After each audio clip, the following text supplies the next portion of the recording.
Лето 1944 года. Союзники высадились в Нормандии и освобождают Францию. С востока неумолимо движется бронированный каток Красной армии. Италия, главный союзник нацистов, капитулировала. Даже человеку, неискушенному в военном искусстве, понятно, что гитлеровская Германия находится в шаге от катастрофы и поражения, что у нее недостаточно ресурсов, чтобы в одиночку вести войну против всего мира. А ведь в немецком руководстве было немало профессиональных и талантливых людей, и далеко не все высшие чиновники и генералы были нацистскими фанатиками. В июле 1944-го такие люди, понимая, что Германия на полной скорости мчится в пропасть, решили совершить отчаянный поступок – убить Гитлера.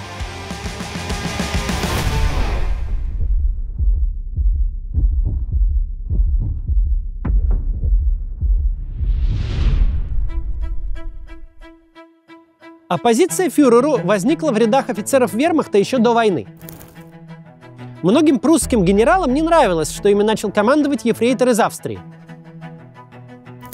В сентябре 1938 года заговорщики планировали убить Гитлера, чтобы предотвратить вторжение в Чехословакию из-за Судетской области. Это могло привести к началу большой войны, и шансов победить в такой войне генералы не видели. Список участников заговора впечатляет. В нем состояли начальник генерального штаба сухопутных войск, ушедший в отставку незадолго до тех событий, генерал-полковник Людвиг Бек, а также его преемник на этом посту, генерал-полковник Франц Гальдер. Главнокомандующий сухопутными войсками генерал-полковник Вальтер фон Браухич, начальник службы военной разведки адмирал Вильгельм Канарес. В общем, высший цвет военного командования. Но их план не претворился в жизнь. Судетский кризис, как мы помним, закончился подписанием Мюнхенских соглашений. Угроза войны на время ушла с повестки дня. Заговорщики не были раскрыты и продолжили службу, получая новые назначения и звания.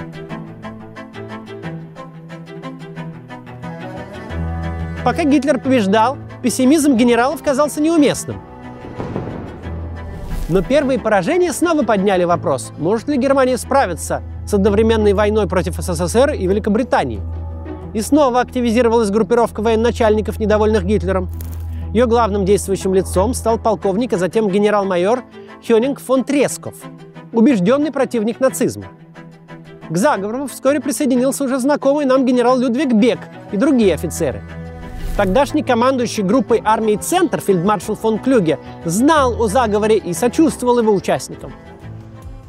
В конце 1942 года фон Тресков познакомился с генералом Фридрихом Ольбрихтом, заместителем командующего резервной армией, и тот рассказал о существовании плана под названием «Валькирия». Этот план разрабатывался на случай внутренних беспорядков в Германии. План «Валькирия» предполагал, что резервная армия должна по специальному приказу взять под контроль ключевые объекты в Берлине и других крупных городах и не допустить вооруженного восстания и смены власти. План был утвержден командующим резервной армией Фридрихом Фромом, а также самим Гитлером. Заговорщики пришли к выводу, что план отлично подходит для их целей. Они решили убить Гитлера, а затем отдать приказ «Валькирия» частям резервной армии, занять Берлин, разоружить войска СС и таким образом прийти к власти. Составленный ими проект фейкового сообщения гласил, что предатели из числа СС убили Гитлера и пытаются организовать государственный переворот. Сообщение не должно было вызвать подозрения у командиров частей резервной армии, ведь оно сопровождалось бы всеми необходимыми шифрами и кодовыми словами. Для полного успеха необходимо было участие в заговоре командующего армией Фромма, но тот занял выжидательную позицию. Дальнейшее развитие событий участники заговора видели немного по-разному. Большинство из них считали убийство Гитлера необходимым, хотя прорабатывали и план просто изолировать его от внешнего мира. После успеха переворота предполагалось назначить президентом Людвига Бека, а канцлером оппозиционного политика Карла Гёрделера. А затем остановить войну и провести демократические выборы. Сами же Бек и Гёрделер выступали за восстановление в Германии монархии. Впрочем, чтобы хоть что-то из этого всего сбылось, необходимо было сделать первый шаг – убить Гитлера. Непосредственное исполнение покушения взял на себя Клаус фон Штауфенберг, молодой полковник, потерявший в Тунисе кисть правой руки, 2 пальца на левой и глаз. В июле 1944-го Штауфенберг получил должность начальника штаба резервной армии. В начале июля он сделал несколько попыток пронести взрывчатку на совещание с Гитлером, но ситуация ни разу не позволила ему довести дело до конца. Решающая попытка была назначена на 20 июля. Фюрера планировали взорвать во время совещания в его ставке Вольфшанце. По-русски это значит «волчье логово». Это нынешний польский город Кеншин. Штауфенберг смог пронести портфель с бомбой в зал, где Гитлер обсуждал с генералами ситуацию на фронте. Он сел недалеко от Гитлера и поставил портфель-бомбу под стол, совсем рядом с ногами фюрера. После этого он вышел из комнаты под предлогом телефонного звонка. Химический запал тем временем отсчитывал минуты до взрыва. А дальше произошло то, чего никто не планировал. Портфель Штауфенберга банально стал мешаться под ногами офицеров, которые вместе с Гитлером склонились над картой. Один из них не выдержал и переставил портфель подальше, за одну из тумб стола.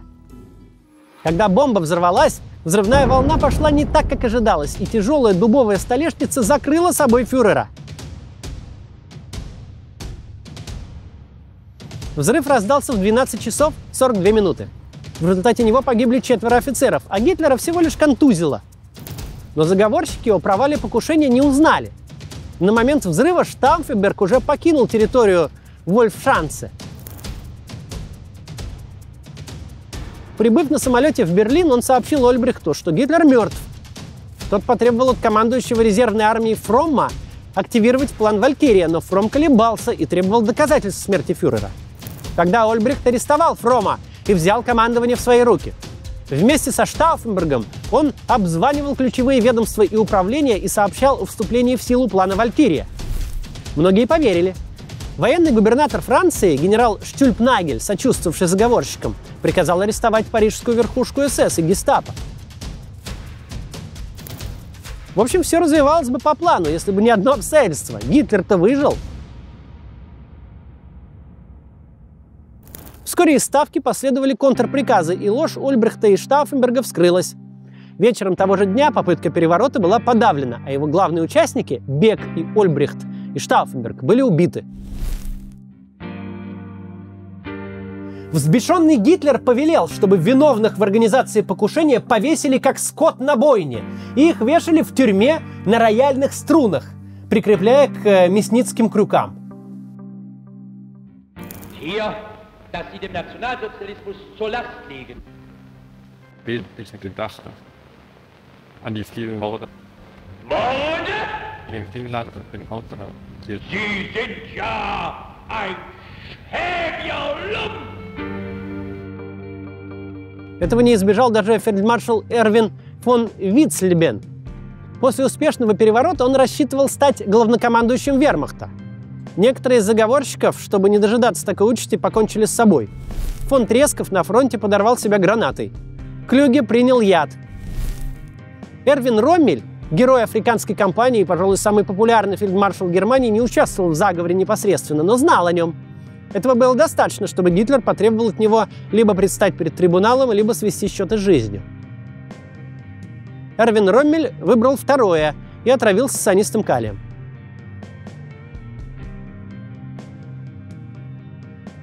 Всего, по оценкам историков, были казнены около 5000 человек. Армию окончательно лишили последних элементов независимости и даже заменили традиционное воинское приветствие на нацистское вскидывание руки. Заговор 20 июля поражает своим масштабом. В нем участвовали высшие офицеры уровня командующих группами армии, фельдмаршалов и руководителей штабов. Но даже им, несмотря на множество попыток, не удалось организовать удачного покушения на Гитлера. В итоге план провалился, и антинацистское движение в армейской верхушке было разгромлено.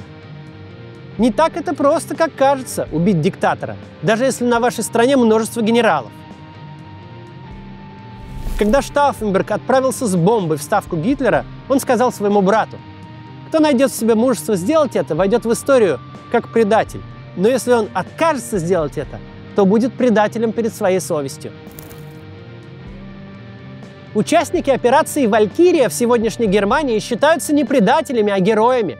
Ценой собственной жизни они пытались спасти свою родину от поражения в преступной войне, которая в июле 1944 года было уже очевидно и неизбежно.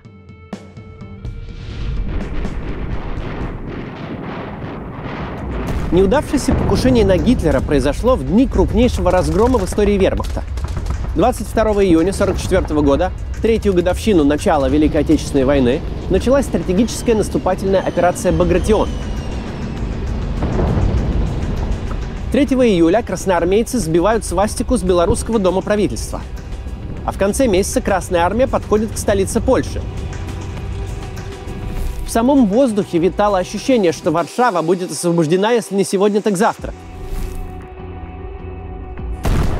Однако 1 августа, собравшись силами, немецкие танковые части наносят контрудар по Красной армии в районе городка Радзимен. В танковом сражении гитлеровцы одерживают победу. Наступление советских войск застопорилось. В тот же день события принимают самый драматичный оборот. Разворачивается одна из самых больших трагедий в истории польского народа. Начинается Варшавское восстание. Антифашистское сопротивление в Польше было одним из самых сильных в Европе. Однако оно было и одним из самых разделенных. Крупнейшими вооруженными формированиями польских повстанцев были армия Краёва и гвардия Людова, впоследствии преобразованная в армию Людова, АК и АЛ.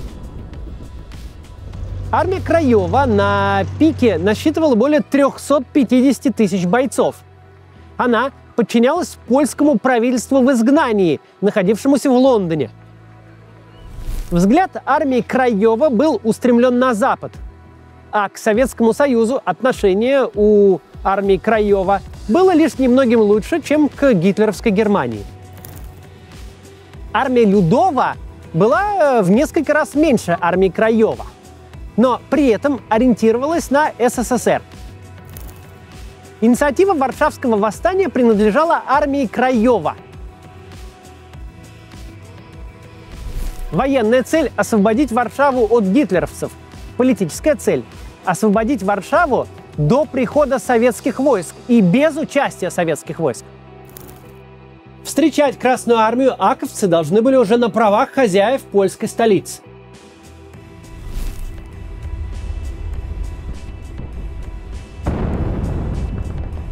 Восстание вспыхнуло в первый день августа в 17 часов 0 минут.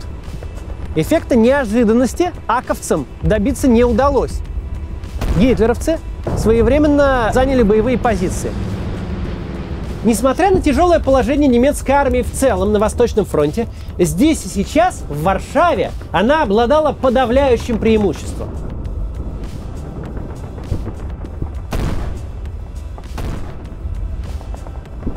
Однако на короткое время аковцам удается освободить отдельные районы Варшавы. И это были первые за 5 долгих лет дни свободы. Хоть и свободы очень недолгой, свободы под снарядами и бомбами.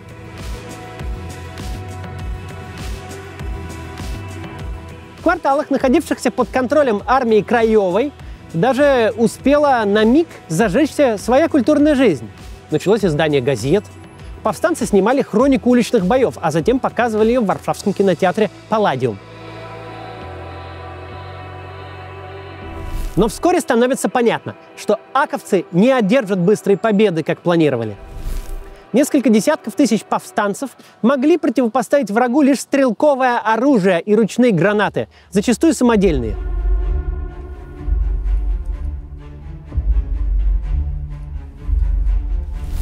Этот памятник очень точен в деталях. На переднем плане повстанец в трофейном немецком шлеме, шлем обмотан тканью в цвета польского флага, в руке всего лишь пистолет. Многие из бойцов армии Краёвой, запечатленные на фотографиях, выглядели именно так. Помощь восставшим активно оказывала авиация западных союзников, которая сбрасывала им оружие и боеприпасы. Но сравнять силы эта помощь никак не помогла. Настоящим проклятием для поляков было еще и то, что для подавления восстания в Варшаве были задействованы эсэсовцы Оскара Бирлевангера. Этот офицер СС был клиническим садистом, и подчиненных он подбирал под стать самому себе. Уголовники, маргиналы и коллаборационисты. Он уже имел большой опыт борьбы против партизан и опыт организации зверских карательных операций против мирного населения на территории СССР. В Варшаве он ежедневно пополнял список своих зверств. Живые щиты из женщин и детей, расстрелы фактически на каждой улице Варшавы.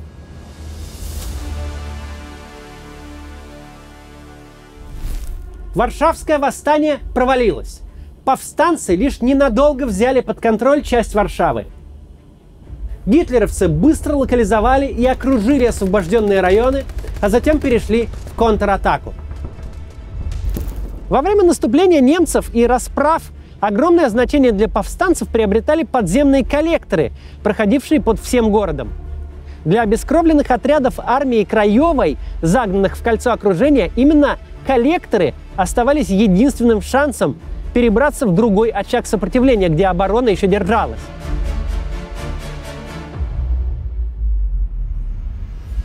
Оборванные и покрытые с ног до головы нечистотами, истощенные морально и физически, повстанцы блуждали по узким и темным каналам Варшавы. Кто-то из них навсегда остался в разветвленных подземных лабиринтах. Все это время на противоположном берегу Вислы стояла Красная Армия.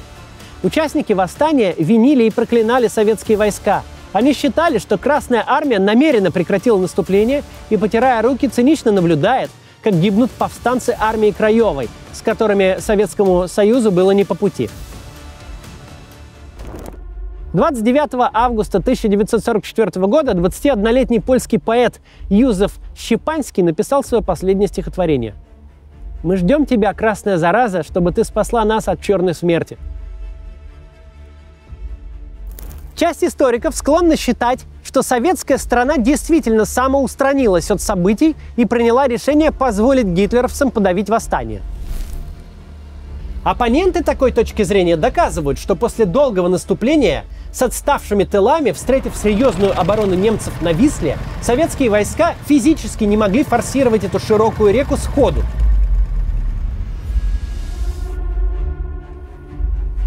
Спор этот бесконечен, и мы не поставим в нем точку.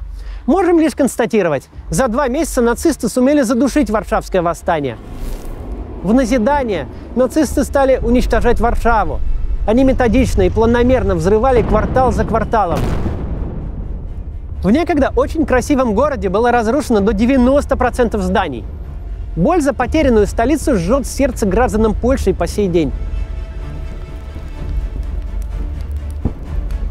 Вся та чудесная средневековая архитектура Варшавы, которую сейчас могут увидеть иностранные туристы, вся она была кропотливо воссоздана уже в послевоенные годы.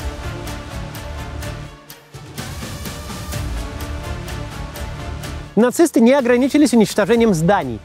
Помимо десятков тысяч повстанцев, в миллионном городе были убиты от 100 до 200 тысяч мирных жителей. Остальных варшавян депортировали в концентрационные лагеря и лагеря для перемещенных лиц или отправили на принудительные работы в Германию. Споры о Варшавском восстании 1944 года не утихают до сих пор. Кто-то склонен называть руководителей восстания авантюристами. Мол, они поставили невыполнимую задачу освободить Варшаву без участия СССР, а потом сами же и винили советские войска за недостаточную помощь. Но многие говорят, что Варшавское восстание было олицетворением западного выбора польского народа. Однако, сколько бы ни продолжались эти споры историков и политиков, уже никто не осмелится отказать в мужестве и героизме десяткам тысяч простых участников этого восстания. Они боролись против нацизма и гибли за свободу.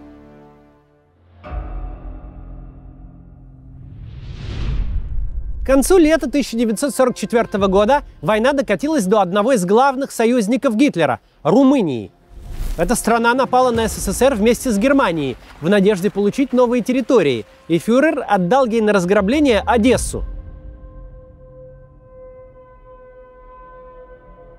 Формально Румынией правил молодой король Михай I, но на самом деле вся власть была в руках у профашистского диктатора, кондукетора Иоана Антонеску. Когда весной 1944 года румынов выбили из Одессы, фронт на несколько месяцев стабилизировался по Днестру. Оборону на Днестре держала группа армии «Южная Украина». Ее основу составляла 6-я немецкая армия, фланги которой защищали 3-я и 4-я румынские армии. Если у вас возник от этих слов эффект дежавю, то все верно. Ровно такая же конфигурация сложилась осенью 1942 года под Сталинградом, перед началом советского контрнаступления, уничтожившего нацистскую группу армии «Б». Теперь армии с такими же номерами были воссозданы для защиты румынских нефтепромыслов. Советское командование запланировало операцию, очень похожую по своей задумке как раз на сталинградское контрнаступление. 2-й и 3-й украинские фронты должны были ударить по флангам, где стояли более слабые румынские армии, и взять в котел 6-ю немецкую армию, не дав ей организованно отступить. 20 августа 1944 года Ясско-Кишиневская операция началась. Уже к середине дня оборонительные порядки румынских войск были прорваны. Через сутки после начала операции советские войска углубились в оборону противника на 50-60 километров. Командующий группой армии «Южная Украина» Ганс Фриснер, поняв, что дело плохо, отдал приказ об отступлении, не заручившись согласием Гитлера.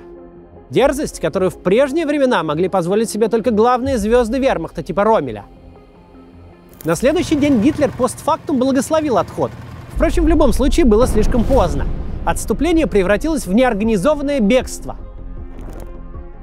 Немецкие части пытались добраться до переправ на реке Прут раньше, чем это сделает Красная армия. Не вышло. К 24 августа 6-я армия вермахта оказалась в котле. Снова, как и в ноябре 1942-го под Сталинградом. А днем раньше произошло событие, повлиявшее на ход Ясско-Кишиневской операции не меньше, чем успехи на поле боя. В Румынии случился государственный переворот. В 4 часа 30 минут по полудню Ион Антонеску прибыл в Королевский дворец на встречу с королем. Выслушав рассказ кондукетора о драматическом положении дел на фронте, Михай I, чья роль прежде сводилась к штамповке решения Антонеску, вдруг предложил тому немедленно разорвать союз с Гитлером и подписать перемирие с союзниками. Диктатор вспылил, мол, я не собираюсь выслушивать непрошенные советы от номинального правителя. Тогда Михай заявил, что Антонеску отправлен в отставку. Уважаемый маршал, видя желание моего народа, выраженное представителями большинства, лидерами демократических партий, выйти немедленно из войны, чтобы спасти страну от катастрофы, мы решили свергнуть вас сегодня. Заговор против Антонеску зрел не один месяц. В нем состояли многие видные представители правящей элиты, министры и генералы. Тяжелые поражения, гибель сотен тысяч румынских солдат в войне за чужие интересы, а главное, унизительное положение страны в роли нацистской бензоколонки, разделяющей при этом вину за преступления Гитлера. Все это заставило сплотиться против румынского фюрера самые разные политические силы, от коммунистов до либералов. Королевская охрана арестовала Антонеску и его приближенных силовиков. Вооруженные отряды, которыми руководила Компартия, заняли государственные учреждения, телеграф и телефон. Вечером 23 августа Михай I выступил с обращением по радио. Он объявил, что страна выходит из союза с Германией и заключает перемирие с СССР. Поступок Михая был очень рискованным. Пусть 6-я армия вермахта и угодила в котел, но Румыния и без нее наводнена немецкими войсками, которые могли в считанные часы потопить в крови восстание и казнить короля.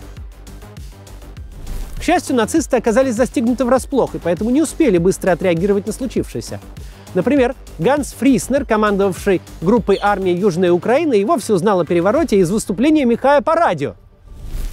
Когда же он сориентировался в ситуации и отправил войска на штурм Бухареста, было слишком поздно. Новое правительство успело установить контакт со своими армиями и убедить их сохранять верность присяге, которую румынские солдаты давали королю, а не кондукетору.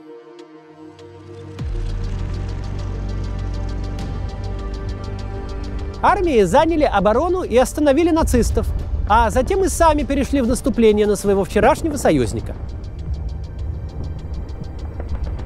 31 августа к Бухаресту подошли части Советского Второго Украинского фронта, соединившись с вооруженными силами Румынии. Они продолжили гнать противника на запад.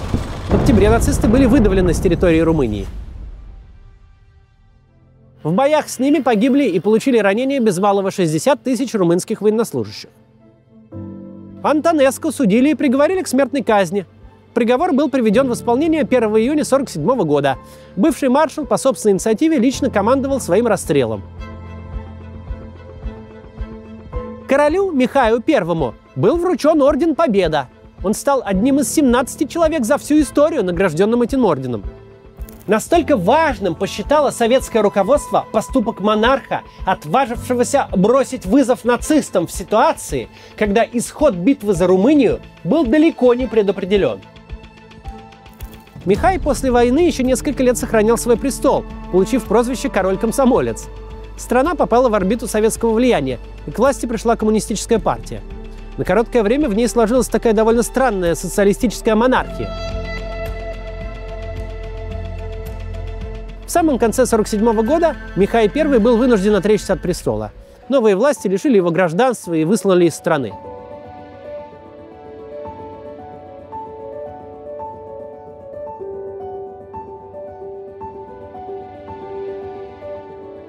Бывший король вновь смог посетить родину лишь в 90-е годы, после падения коммунистического режима. До самой своей смерти он продолжал жить в Швейцарии, ставшей ему новым домом. Михай I умер в декабре 2017 года в возрасте 96 лет. Переход румынской армии на сторону союзников стал не первым и не последним актом развала коалиции стран оси. Не прошло и 2 дней после переворота в Румынии, как 25 августа 1944 года мира с Советским Союзом запросила Финляндия. Накануне там тоже сменилась власть, правда, совершенно легитимным образом. Президент страны Ристо Рюти ушел в отставку, передав полномочия маршалу Карлу Маннергейму. Тот 2 сентября уведомил Гитлера о выходе из войны. В момент предстоящих трудных решений я испытываю необходимость сообщить вам, что пришел к убеждению, что спасение моего народа обязывает меня найти способ быстрого выхода из войны. Вероятно, вскоре наши дороги разойдутся, но память о немецких братьях по оружию в нашей стране будет жить. По своей воле я никогда не мог бы и не хотел бы повернуть оружие, которое было нам передано в таком обилии, против немцев.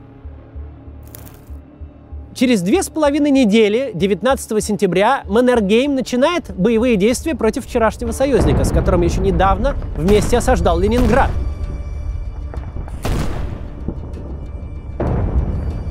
На севере Финляндии, в Лапландии, стояли около 200 тысяч немецких солдат и офицеров, которых командование Германии отказалось вывести с территории страны. Против них началась операция финских войск, которая вошла в историю как Лапландская война. Она продолжалась аж до конца апреля 1945 года, хотя и отличалась не слишком большой интенсивностью. Переход Финляндии на сторону СССР развязал Красной армии руки на западе Мурманской области, где гитлеровцы стояли еще с 1941 года. 7 октября 1944 года началась спецсамокиркенесская операция. 10-й из так называемых 10 сталинских ударов. Таким термином одно время называли серию операций Красной армии в 1943-1944 годах. Войска под началом генерала Кирилла Мерецкого освободили все советское Заполярье и значительную часть Северной Норвегии, провинцию Финмарк. Начал Мерецков наступление 7 октября генералом армии, а закончил 8 ноября уже маршалом Советского Союза. Впрочем, вся остальная Норвегия оставалась оккупированной вплоть до мая 1945-го. В День Победы, 9 мая, британцы начали операцию «Судный день». В Норвегии высадился британский воздушный десант.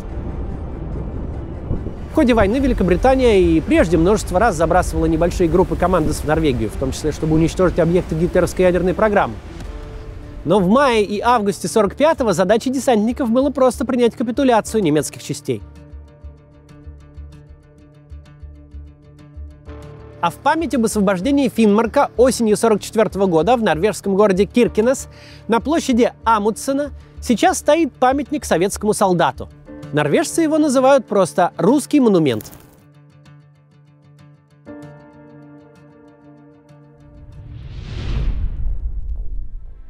«5 сентября 1944 года советские войска вышли к румынской границе в Добрудже. Дальше на юг простиралась еще одна страна, входившая в число гитлеровских сателлитов – Болгария. От непосредственного участия в русской кампании царь Борис III, правивший Болгарией, смог уклониться, хотя Гитлер неоднократно требовал от него отправить войска на Восточный фронт.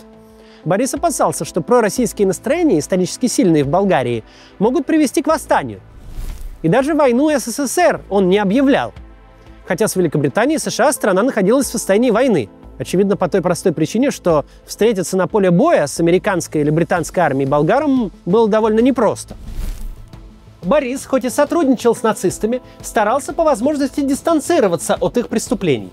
Так, с территории Болгарии не был депортирован ни один еврей. К сожалению, это не касалось евреев, живших на оккупированных болгарами территориях Греции и Македонии, которых нацисты отправили в польские лагеря смерти.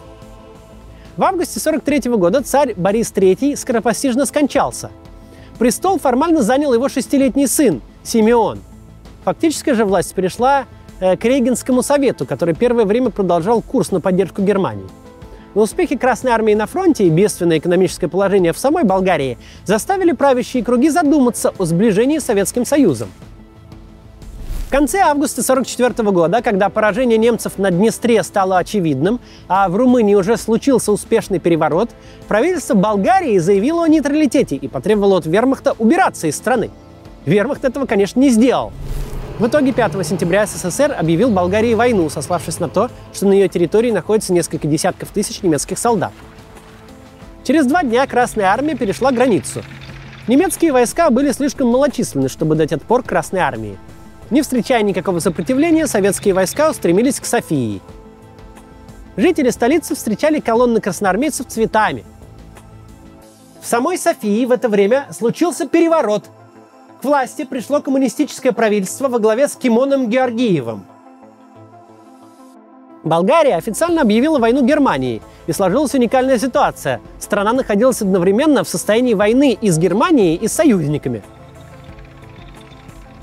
Впрочем, продлилось это недолго.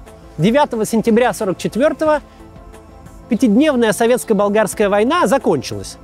Болгария после этого присоединилась к союзникам. Ее армия участвовала в сражениях в Югославии, Венгрии и Австрии. После войны в болгарском Пловдиве был воздвигнут памятник советскому солдату. Он быстро получил неофициальное название – Алеша. У памятника был реальный прообраз – связист Алексей Скурлатов. Настоящий богатырь. Вечером встречаемся с болгарами, значит, ну и по стопочке выпьешь и плясать. Я одного беру на плечо, второго беру на плечо, болгарина. Ну, конечно, и здоровых, а таких более-менее. Ну и вот с ними-то потанцуем. Ну, им это понравилось. Ну и вот, когда они построили парня, назвали Алеша. Алеша, значит, в честь, значит, русского солдата с Алтайского края из города Барнаула. Фотография советского бойца попалась на глаза скульптору Василу Радославову. И тот понял, это идеальный прототип для памятника красноармейцам. Позже поэт Константин Ваншенкин написал на музыку Эдуарда Колмановского песню с тем же названием. В ней есть такие слова: «Немало под страшную ношей легло безымянных парней, но то, что вот этот Алеша, известно Болгарии всей». К счастью, применительно к болгарской кампании это всего лишь художественное привлечение.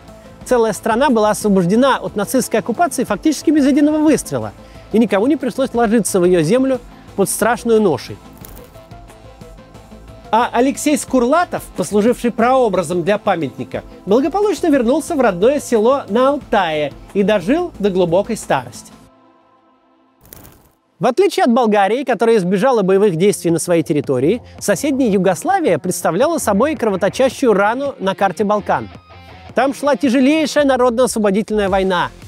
Она началась 22 июня 1941 года.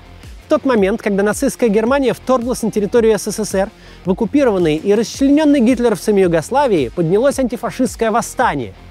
И продолжалось оно до 15 мая 1945 года, на 6 дней дольше, чем Великая Отечественная война.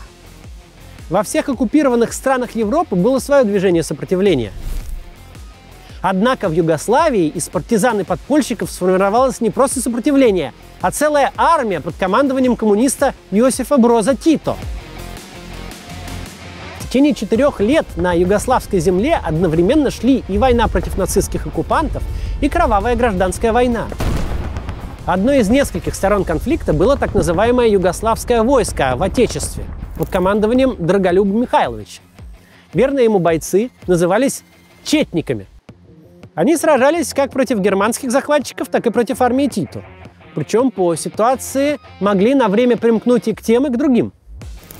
Одного из главных героев югославского сопротивления, Степана Филипповича, захватили в плен и выдали нацистам именно четники. Перед самой смертью он произнес слова, которые стали главным лозунгом Югославской народно-освободительной армии: «Смерть фашизму, свобода народу». Другая важная сторона конфликта – марионеточное государство Хорватия, которое гитлеровцы в 1941 году выделили из состава Югославии. Правящей партией в Хорватии стали местные фашисты, те самые усташи, лидером которых был Анте Павелич. В годы войны усташи массово истребляли евреев, цыган и сербов. В историю Балкан навсегда вошли такие изощренные орудия убийства сербских граждан, как сербомолот и серборез. 29 августа 1942 года в лагере Ясеновец палач Петр Брзица победил в соревновании, убив за сутки серборезом более 1000 сербов. На фотографии он запечатлен с отрезанной головой, но мы ее, конечно, заретушировали. При поддержке союзников Великобритании, США и СССР самой боеспособной силой в истерзанной стране стала Народно-освободительная армия Тита. У нее была артиллерия, небольшой флот, а в 1944 году даже появились военно-воздушные силы. В их составе были 3 десятка британских истребителей «Харрикейн» и «Спитфайр» и пара трофейных самолетов. Действия партизан, воевавших почти как настоящая регулярная армия, были столь успешны, что даже возникло историографическое клише: «Югославия – страна, которая освободила себя сама». Справедливости ради, освобождение и возрождение Югославии произошло отнюдь не без участия Красной армии. 28 сентября 1944 года в союзе с силами Тита и войсками Болгарии СССР начинает Белградскую стратегическую наступательную операцию. Иосиф Брос Тито и маршал Советского Союза Федор Толбухин повели свои соединения навстречу друг другу. 20 октября Красная армия и армия Тита встретились в Белграде.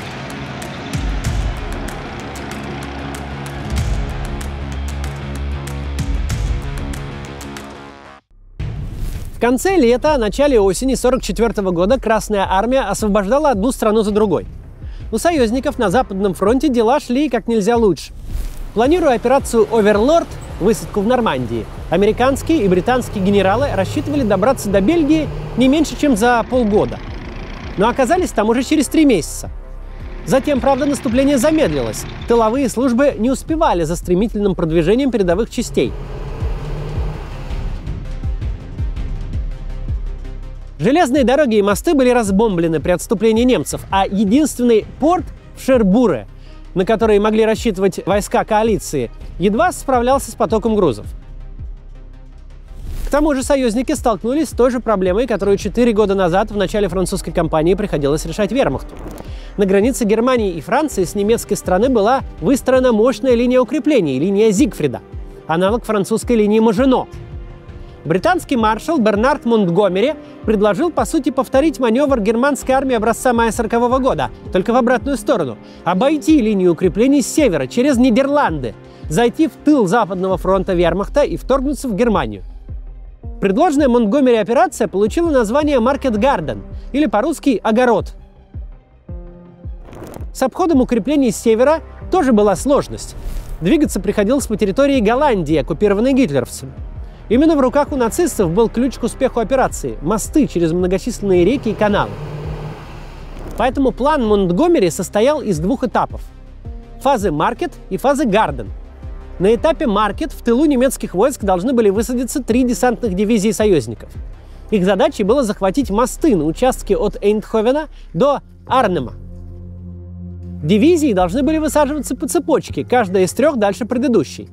Десантники должны были пробить своего рода ковровую дорожку плацдармов через территорию Нидерландов до немецкой границы. А на фазе Гарден по этой дорожке и захваченным мостам должны были устремиться к германской границе части 30-го английского корпуса. Успех операции означал бы выход союзников в промышленные регионы Рура и открывал им путь на Берлин.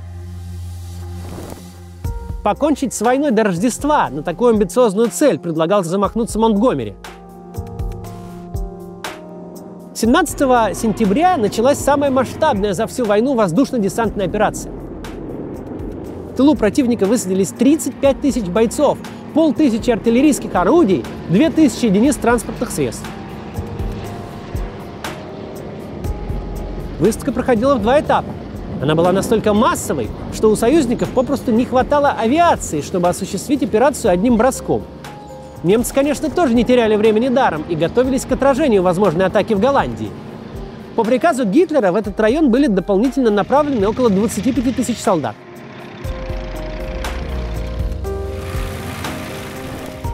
Увы, почти все в операции Market Garden пошло не так, как планировалось. Основные силы британцев приземлились очень далеко от своей главной цели – моста через Рейн у города Арнем. В итоге они были вынуждены вести кровопролитные бои сначала, чтобы прорваться к мосту, а затем, чтобы его удержать. У 2 американских дивизий, высадившихся у города Эйндховен и Неймеген, тоже хватало трудностей. Им не удалось выполнить другую важную задачу – мост через реку Ваал в Неймегене остался в руках гитлеровцев. В плане операции был изначально заложен огромный изъян. Даже если фаза Маркет завершится провалом, как и случилось на самом деле, фазу Гарден все равно придется начать, ведь иначе все отправленные в тыл немцам подразделения попросту погибнут. Так что тем же днем, 17 сентября, основные силы 30-го корпуса двинулись на восток. Поскольку десантникам не удалось взять под контроль дорогу, продвижение это было крайне медленным. Лишь к исходу следующего дня союзники добрались до окраин Эйндховена. Все это время находившиеся в тылу бойцы вели тяжелые бои с превосходящими силами противника. К 26 сентября английским войскам удалось добраться до Неймегена. Сюда же отступили остатки десанта, сражавшегося в Арнеме. Дальше за Ваал и Рейн пути не было. Операция Market Garden закончилась неудачей. На плацдармах погибли от 15 до 17 тысяч бойцов. Была потеряна вся техника. С идеей взять Берлин уже к концу 44-го пришлось попрощаться. Вторгнуться в Германию через Нидерланды союзники более не пытались, а сами Нидерланды были полностью освобождены только в апреле 45-го года.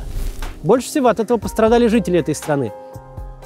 Начало операции Market Garden было поддержано голландским сопротивлением, которое организовало всеобщую забастовку на железной дороге.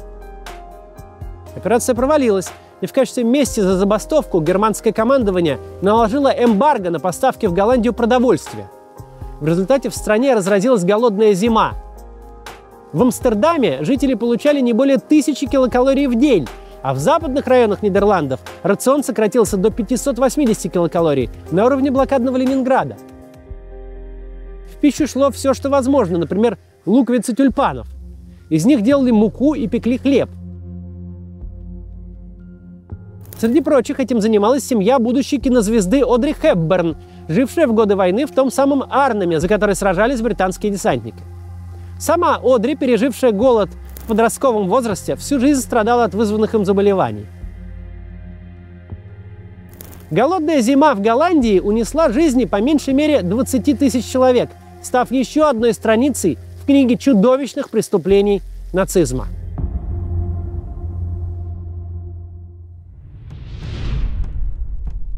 Наступление союзников на Западном фронте, начавшееся так стремительно, выдохлось. Им удалось потеснить гитлеровцев в районе Эльзаса и Страсбурга и даже вклиниться на территорию Германии. Но затем на несколько месяцев на этом фронте наступило затишье. Ситуация напоминала времена так называемой «странной войны» 39-40 годов, когда немецкие и союзные войска вот так же стояли друг напротив друга, периодически вступая в локальные перестрелки, но не предпринимая никаких глобальных маневров. Тогда Гитлер закончил ту странную войну мощным ударом через Арденны, за считанные недели разгромил Францию и заставил англичан убраться на свой остров. Сейчас он решил повторить свой успех. Проломить линию фронта, заставить союзников бежать на запад, бросая технику и оказываясь в котлах, а в идеале прижать их к морю и устроить второй Дюнкерк. Сейчас, правда, наступление в Арденнах Германия готовила не от хорошей жизни. Ситуация совсем не была похожа на 1940 год. С запада и юга поджимали англо-американские войска. С востока неумолимо двигался бронированный каток Красной армии. На немецкие города ежедневно сыпались бомбы.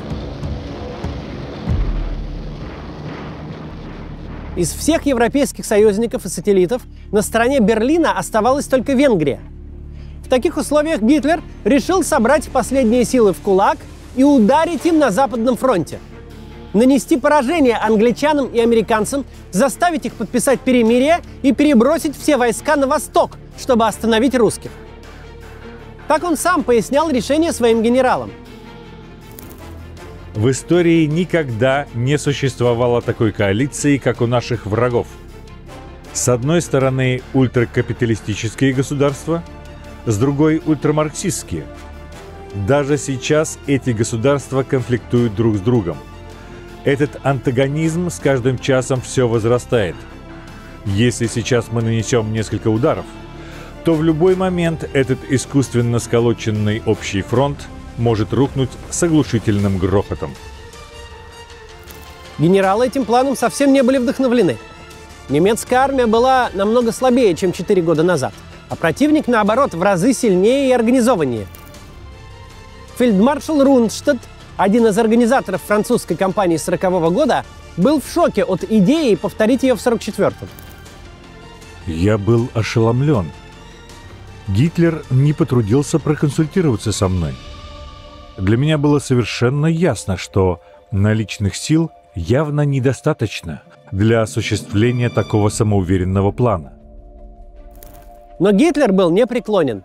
В декабре 1944 года операция с лирическим названием «Вахта на Рейне» началась. Для этой своей последней авантюры нацистам удалось собрать до 500 000 солдат, без малого 2000 танков и 800 самолетов. Противостоящие им войска союзников были более многочисленны, но хуже оснащены техникой, с доставкой которой на передовую по-прежнему оставались сложности. Непосредственно в Арденнах фронт охраняли всего 4 американских дивизии, насчитывавшие 80 000 человек. Ранним утром 16 декабря 3 немецкие армии под командованием фельдмаршала Вальтера Моделя, хорошо нам знакомого по сражениям на Курской дуге и в Беларуси, обрушились на оборонявшие фронт в Арденнах американские дивизии. И, конечно, легко их смяли. За несколько дней прорыв вырос на десятки километров. Ситуация напоминала до боли знакомые картины весны 1940 года. Вот как описывал события находившийся в войсках американский журналист Ральф Ингерсол. У немцев как будто было все. Внезапность, быстрота, огневая мощь и высокое моральное состояние. Глядя на карту утром 17 декабря, казалось невозможным остановить их. Они прорвали нашу линию обороны на фронте в 50 миль и хлынули в этот прорыв, как вода во взорванную плотину. А от них, по всем дорогам, ведущим на запад, бежали, сломя голову, американцы. Гитлеровцы делали ставку не только на общевойсковые операции, но и на диверсии. Для этого в составе наступавших войск двигалась 150-я танковая бригада. Командовал ею любимец фюрера Отто Скорцени, в сентябре 1943 года вызволивший из плена Бенито Муссолини. В его распоряжении были переданы 3000 человек, одетых в американскую военную форму и знающих английский. Ну или, по крайней мере, обученных материться с оклахомским акцентом. Несколько недель их натаскивали на полигоне под Нюрнбергом, показывая, как американцы вскрывают банки с консервами, как курят, как ведут себя при общении с товарищами. Передвигались диверсанты на трофейных американских танках и джипах или на немецких машинах, перекрашенных под американские. Бригада Скорцени должна была смешаться с отступающими в панике американцами, дойти до мостов через Маас, захватить их и удерживать до подхода основных сил Моделя. Называлось все это операцией «Гриф». В начале операции диверсанты успешно атаковали блокпосты на дорогах, расставляли на них регулировщиков и указывали неверное направление движения своим, в кавычках, сослуживцам, чем еще более усиливали хаос отступления. Но уже через 2 дня одна из групп оказалась в плену, и в руки к американцам попал план операции «Гриф». За диверсантами стали охотиться контрразведка и военная полиция. По войскам был распространен приказ допрашивать всех подозрительных людей, задавая им вопросы элементарные для американца, но совершенно непонятные немцу. Например, как зовут подругу Микки Мауса и кто выиграл последний чемпионат США по бейсболу. Проверок не могли избежать даже крупные военачальники. Генералу Брэдли на одном из блокпостов пришлось отвечать на вопрос про столицу штата Иллинойс. Если что, это вовсе не Чикаго, а город Спрингфилд. В общем, маскарад потерял всякий смысл. Выполнить свою основную задачу Скорцени не смог. Небольшие отряды продолжали действовать в тылу союзников, некоторым из них удалось даже пробраться в Париж, но основные силы 150-й бригады 20 декабря бросили в бой в немецкой форме, как обычную танковую часть. Первые дни вахты на Рейне немцам помогала погода. Разразившаяся метель сделала невозможным использование англо-американской авиации. Ветер с востока гнал снег в глаза солдатам союзников. Уже через сутки немецкие танки оказались всего в 12 километрах от СПА, где размещался штаб американской первой армии. Его пришлось срочно эвакуировать. К 25 декабря прорыв вырос почти до 100 километров. Но на этом успехи вермахта закончились. Паника первых дней быстро утихла, и фронт не рухнул, как в 1940 году. Союзники перебросили в зону прорыва резервы и остановили натиск противника. Сразу несколько ключевых целей гитлеровцев не были достигнуты. Во-первых, им не удалось захватить мосты через Маас и даже дойти до этой реки. Во-вторых, они потерпели поражение в битве за город Бастонь, где находилась стратегическая развилка шоссе, ведущих вглубь Франции. 18 декабря танковая армия Мантиефеля могла ворваться в незащищенный город, но их буквально на несколько часов опередили срочно переброшенные из Реймса американские десантники. Десантникам удалось удержать город до подхода основных американских войск. Стало понятно, что немцам Бастонь не взять. Тем не менее, Гитлер требовал наступать, и они бесплодно бились об этот город вплоть до середины января.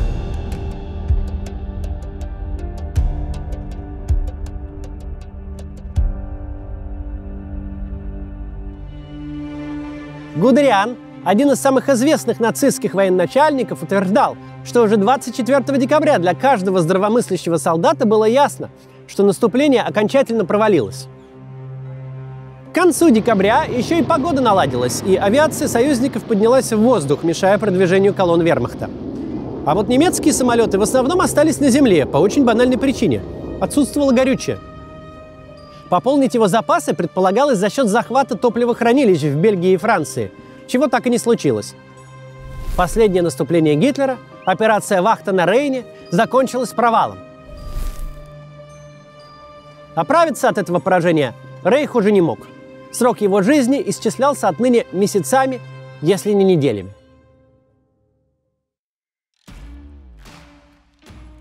Вернемся в Польшу.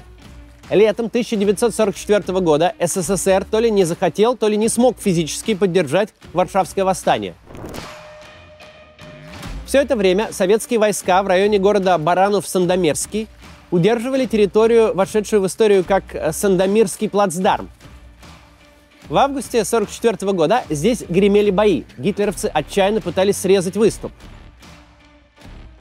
Так, 12 августа у деревни Аглендов они впервые бросили в бой новейшие тяжелые танки «Тигр-2», устрашающие машины с 15-сантиметровой лобовой броней. Их называли еще «королевскими тиграми». Исход того боя решил экипаж советской 34-ки под командованием младшего лейтенанта Александра Оськина. 12 августа в танковой дуэли он уничтожил до 3 королевских тигров.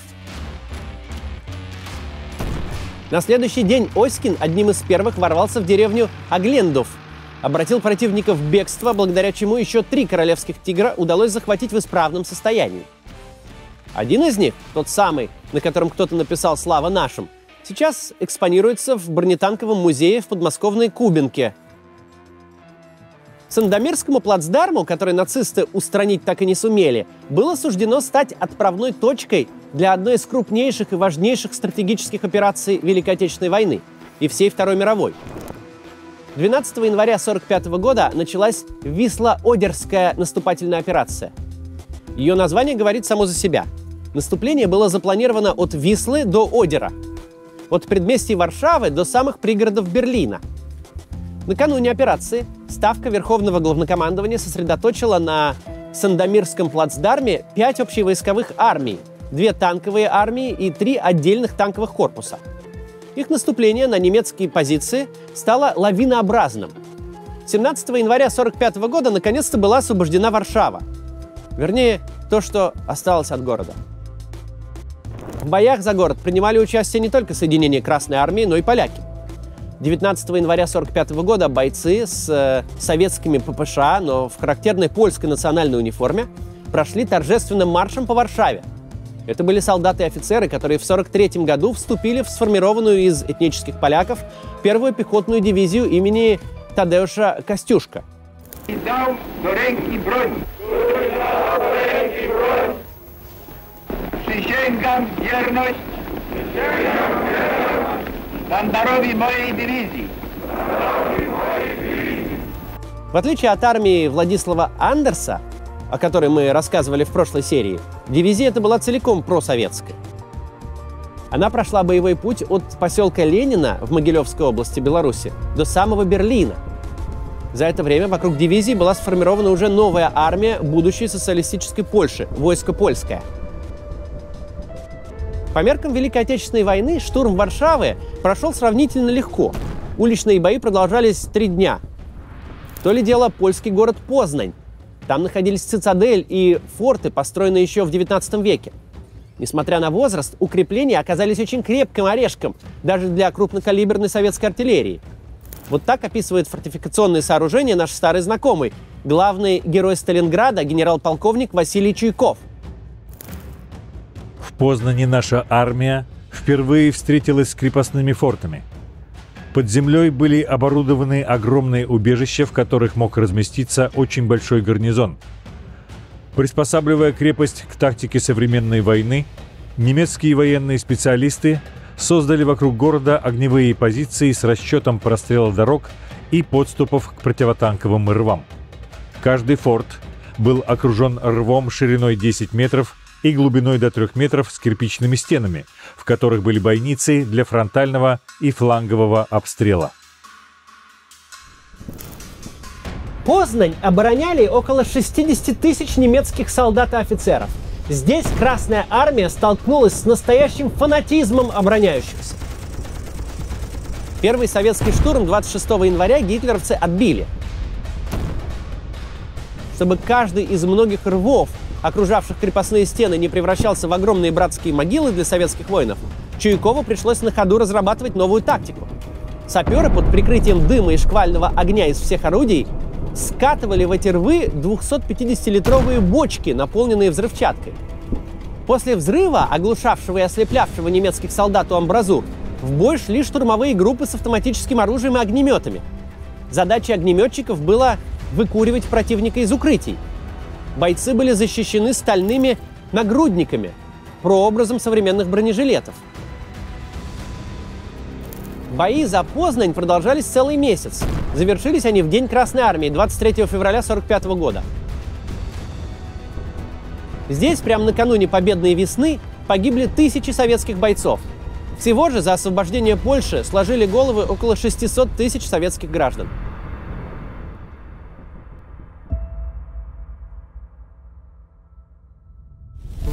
Популярная американская байка военного времени. Белый дом, декабрь 1941 года. Секретарь докладывает президенту США Франклину Рузвельту. «Господин президент, Венгрия объявила нам войну». «Венгрия? А что это?» «Королевство в Европе». «А кто у них король?» «А там нет короля, но есть регент и парламент». «Ну а кто регент?» «Адмирал Хорти». «Адмирал? Так это морская держава?» «Отнюдь, у них даже нет выхода к морю». «Ну ладно, а почему они нам объявили войну? У них есть к нам какие-то претензии?» «Нет». «А к англичанам?» «Нет». «А к русским?» «Нет». «Так к кому же у них претензии?» «К Румынии». «О, так они враги Румынии?» «Никак нет, сэр, они союзники». Эта байка отражает ту странную позицию, которую во Вторую мировую войну заняло королевство Венгрия под управлением Миклоша Хорти. Бывший адмирал австро-венгерской армии, он пришел к власти во многом на реваншистских настроениях своих соотечественников. Венгрия по результатам Первой мировой не только разошлась с Австрией, страна потеряла огромную часть территорий, которую считала своей. Та отошла к Румынии, которая в годы Первой мировой воевала на стороне Антанты, а также Чехословакии и другим странам. В общем, историческая обида у Венгрии была не меньше, чем у Германии. В 1938 году страна приняла участие в разделе Чехословакии, забрала себе часть Словакии и территории в границах современной Закарпатской Украины. В 1940 году Венгрия присоединилась к оси Рим-Берлин-Токио, правда, почти одновременно со своей обидчицей – Румынией. Уже в 1942 году адмирал Хорти всерьез задумался о правильности своего выбора, а в 1943-м, после ошеломляющих потерь под Сталинградом и Воронежем, он стал активно искать контактов с союзниками, надеясь заключить с ними сепаратный мир. Гитлеру не раз об этом докладывали. В марте 1944-го терпение фюрера лопнуло. 15 марта Гитлер выманил Миклоша Хорти из Венгрии в Австрию под предлогом переговоров. Пока они разговаривали, в дворце Клессхайм под Зальцбургом страну оккупировали немецкие войска. В итоге отстранять Хорти от власти Гитлер не стал, но заставил его поставить во главе венгерского правительства немецкого протеже, генерала Дёме Стоей. Под немецкой оккупацией началась депортация сотен тысяч венгерских евреев в лагеря смерти. Ранее Хорти воздерживался от уничтожения евреев в своей стране, только ограничивал их в правах. С военной точки зрения, уничтожение еврейского населения Венгрии было полным безумием. С востока вовсю наступала Красная армия, а нацисты отвлекали огромные людские и логистические ресурсы на Холокост. Эшелоны с венгерскими евреями заполняли железнодорожные магистрали, отнимали у немецкой армии вагоны, необходимые для снабжения войск и эвакуации раненых. Но таковы уж были приоритеты у нацистов – любой ценой да уничтожить евреев, прежде чем их освободят союзники.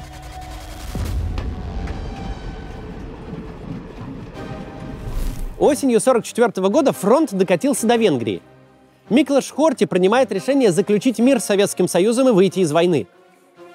Целая цепочка исторических событий происходит всего в течение одних суток, 15 октября. Хорти объявляет по радио, что Венгрия подписывает с СССР перемирие и складывает оружие. Ezért közöltem a német birodalom itteni képviselőivel, hogy eddigi ellenfeleinkkel előzetes fegyverszünetet kötünk, s velük szemben minden ellenségeskedést beszüntetünk. Главный диверсант Гитлера, Отто Скорцени, похищает сына адмирала Миклоша Хорти-младшего. Отряд Скорцени, усиленный 4 королевскими тиграми, блокирует замок Будда, где находится Хорти-старший. Под угрозой убийства сына адмирал подписывает отказ от перемирия и передает власть Ференцу Салаши, лидеру венгерской фашистской партии «Скрещенные стрелы». При Хорти эта политическая сила, напоминавшая во всем национал-социалистическую партию Германии, действовала полуподпольно. Теперь же она установила свой режим террора.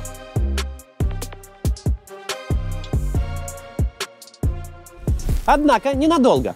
Через 2 недели, 29 октября 1944 года, Красная армия начинает Будапештскую операцию.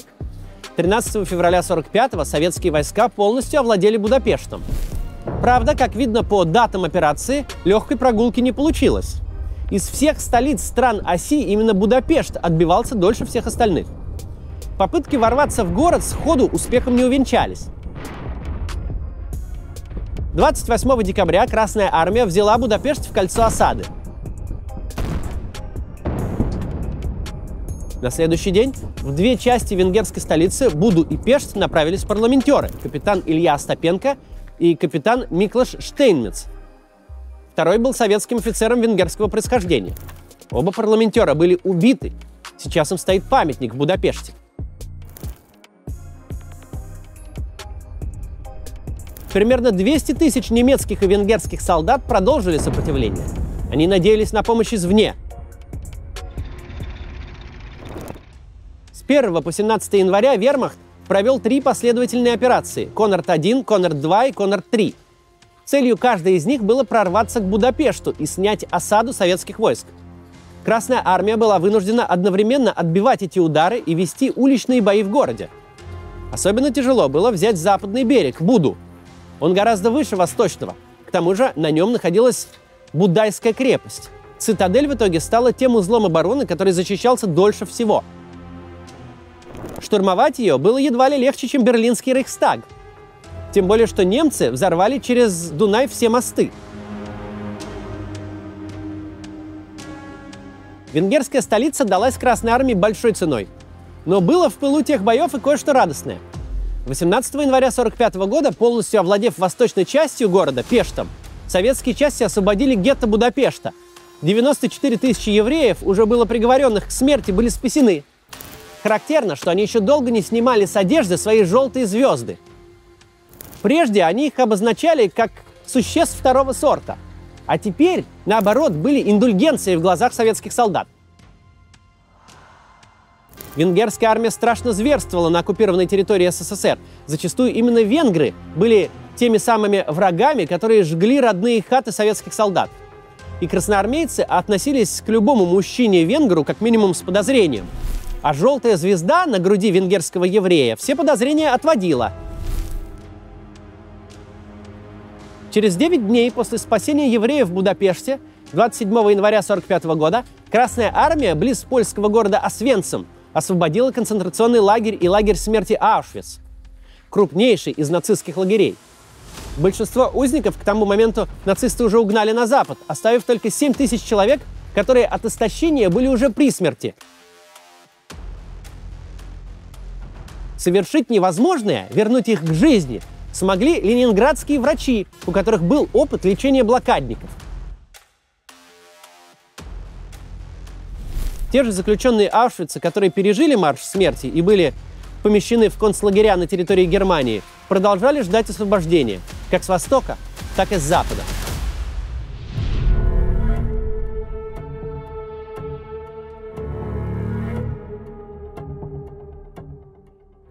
В апреле и мае 1945 года во время штурма Берлина погибли десятки тысяч советских солдат.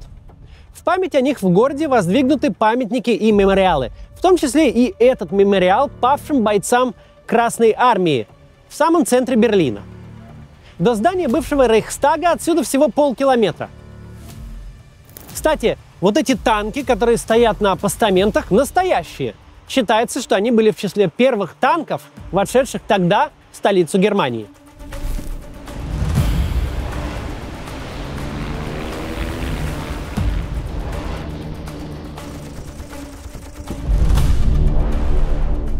Давайте перенесемся ненадолго в весну 1945 года. Вторая мировая война идет уже без малого 6 лет. 4 года назад в нее вступил СССР, 3,5 США. Сражения развернулись по всему земному шару. В Европе, Азии и Африке, на суше, в воздухе, на морях и даже под водой.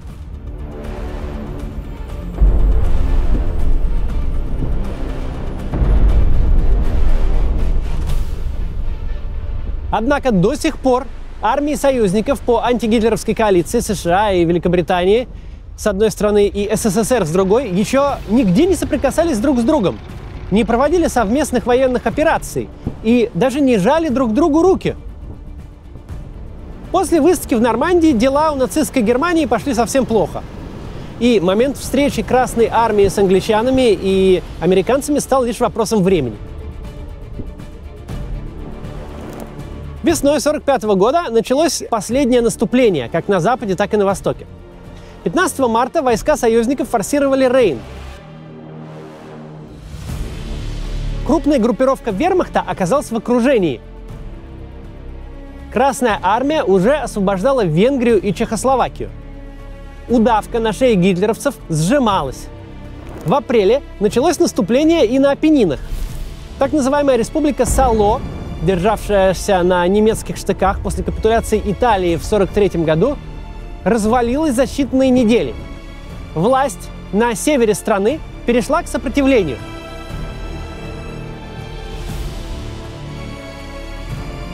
Бенито Муссолини вместе с ближайшими соратниками попытался бежать, но в районе озера Комо их арестовали партизаны. 28 апреля Муссолини, его любовница и еще несколько фашистских деятелей были расстреляны. Их тела перевезли в Милан и вывесили вверх ногами на всеобщее обозрение. Германский рейх рассыпался, и теперь вопрос был только в том, где пройдет линия разделения между наступающими с запада англо-американскими и приближающимися с востока советскими войсками. Американский генерал Дуайт Эйзенхауэр отдал приказ готовиться к встрече с Красной армией на Эльбе. Эта идея понравилась не всем в руководстве западных союзников. Уинстон Черчилль позже обвинял Эйзенхауэра в том, что тот своими действиями буквально подарил СССР Берлин. С точки зрения Черчилля, американцы могли бы как минимум дойти до Берлина одновременно с Красной армией, а в идеале даже взять город до прихода русских. Вот что говорил об этом британский премьер. Как мы сейчас знаем, он оказался абсолютно прав. Русские армии, несомненно, пройдут всю Австрию и войдут в Вену. Если они также возьмут и Берлин, не приведет ли это к такому настроению, которое создаст серьезные и опасные трудности в будущем? Поэтому я считаю, что с политической точки зрения мы должны продвинуться в Германии как можно дальше на восток. И если представится возможность захватить Берлин, мы, конечно, должны взять его. Но Эйзенхауэр отказался от идеи штурмовать Берлин во что бы то ни стало, считая, что это приведет к огромным потерям, и сомневаясь в целесообразности этого действия с военной точки зрения. Более разумным он считал сосредоточиться на разгроме немецких войск, прикрывавших Берлин с запада. Ситуация в апреле развивается стремительно. Захвачены крупные немецкие города – Кёнигсберг, Лейпциг, Нюрнберг, Штутгарт. Берлин оказывается в зоне досягаемости советской артиллерии. В начале 20-х чисел апреля бойцы Красной армии уже врываются в пригороды немецкой столицы. Гитлер заблокирован в своем бункере. Жить и ему, и его тысячелетнему рейху остается считанные дни.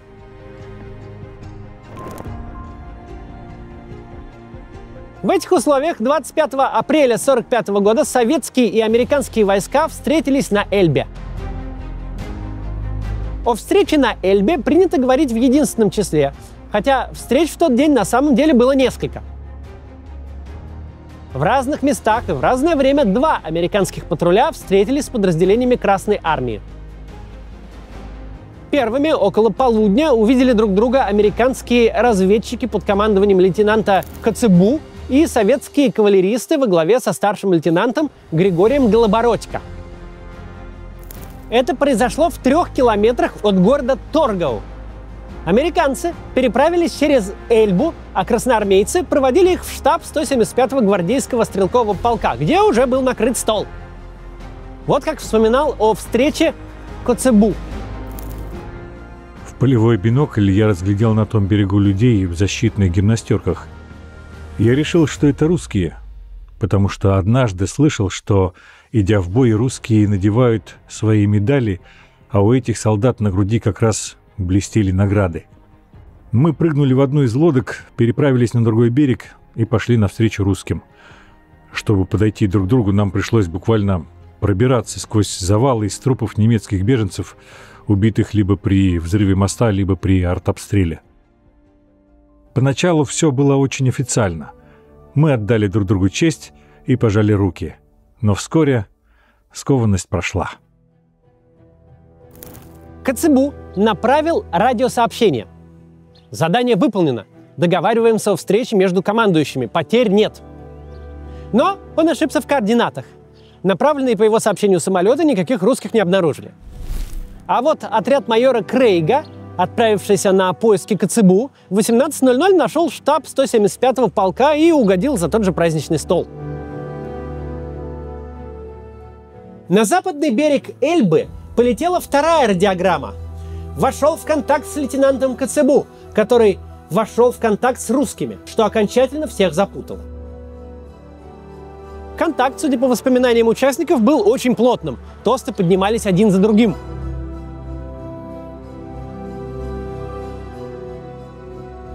В 15 часов дня отряд под командованием лейтенанта Робертсона въехал в город Торгау, разделенный Эльбой на 2 части. Он очень рассчитывал встретить там русских.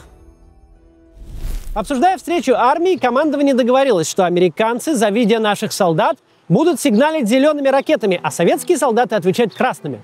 Но у Робертсона ракет не оказалось.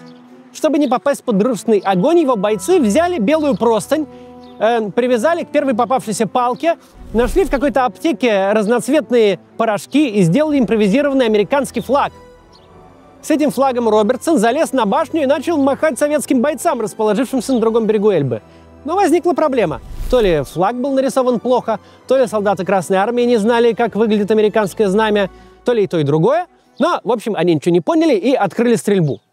К счастью, никто не пострадал. Робертсону пришлось слезть с башни и отправить машины в освобожденный накануне лагерь для военнопленных, чтобы найти там человека, говорящего по-русски. Такого человека привезли, и с его помощью удалось наконец объяснить, что происходит. Именно во время этой встречи была сделана знаменитая фотография, на которой лейтенант Робертсон обнимается с лейтенантом Сильвашко. В следующие дни встречи продолжались. Количество и размеры звезд на погонах участников все увеличивались, и, наконец, руки друг другу пожали командующий Первым Украинским фронтом маршал Конев и командующий группой армии союзников генерал Брэдли.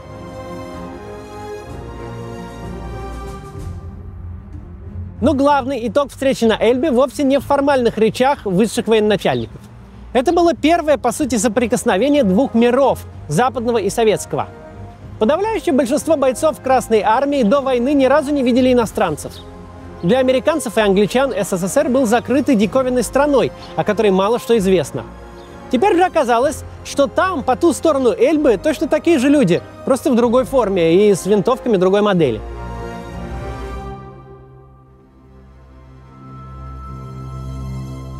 Американский военный корреспондент Энди Руни писал о советских солдатах так. Русские солдаты такие же простые и веселые, как американцы. Только это как бы американские солдаты, помноженные на 2. Русского невозможно представить солдафоном, марширующим гусиным шагом. Русские любят петь, смеяться и рисовать автоматными очередями узоры на кирпичных стенах. Очень скоро нацистская Германия падет, и начнется новая эпоха в истории человечества. СССР и США станут противниками по холодной войне. Несколько поколений людей в этих странах вырастут в атмосфере постоянной угрозы, исходящей от заокеанского врага. Сотни политиков и генералов, что в Москве, что в Вашингтоне, построят карьеры на борьбе с американской или советской военщиной, нужно подчеркнуть.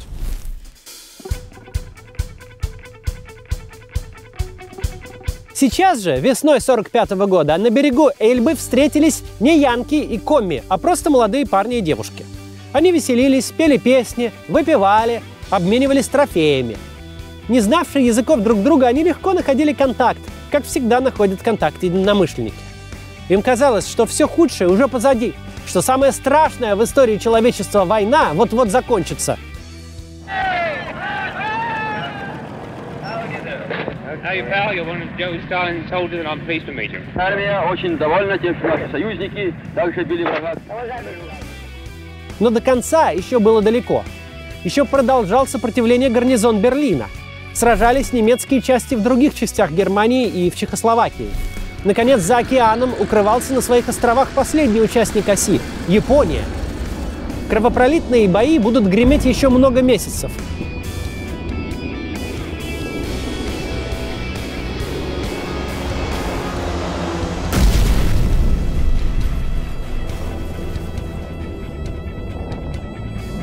Дело даже дойдет до применения ядерного оружия.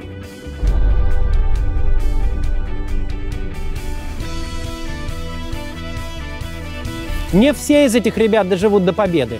У них была самая сложная работа на свете – уничтожить бесчеловечный гитлеровский режим. И эту работу еще предстояло завершить.